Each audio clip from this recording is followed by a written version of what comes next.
I text you this image of ice, like Snow White's mirror, where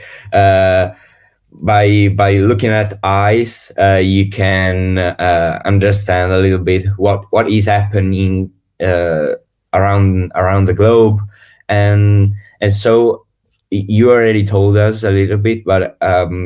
I want to know what are the most interesting aspects to study in glaciology, and also what are your personal interest, your focus in the research. No, so it's actually quite a tricky question because I mean, every glaciologist has their own favourite area, and there's also like lots of different areas that are all really interesting as well. I'm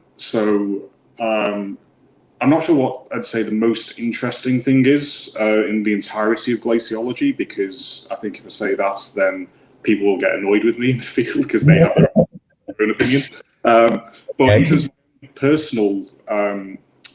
interests and what I think is some of the most interesting things to look at, it's how icebergs are created. So how icebergs break off the fronts of glaciers. And because this can happen in several different ways, there's multiple different mechanisms for it, and that can produce either a small iceberg like this. So I'm just putting it up my hands like small, just a small iceberg, or it can produce an iceberg that is literally 1 kilometer thick in ice and several hundred meters deep and is absolutely huge. So it's on the scale of cubic kilometers in size. Not only are these actually really dramatic events, and like if you're in the field and you're lucky enough to see one, they are simultaneously incredibly impressive and absolutely terrifying because of the sound that they make.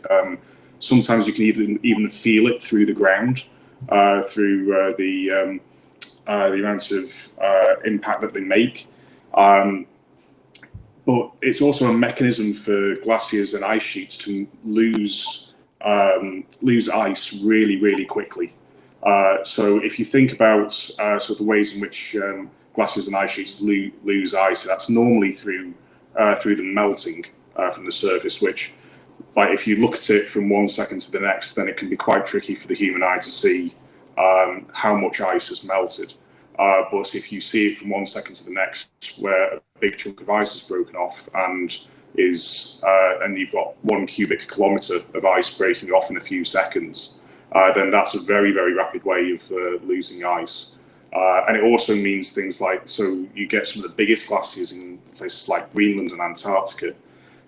where if they destabilize, then this process can lead to literally kilometers of retreat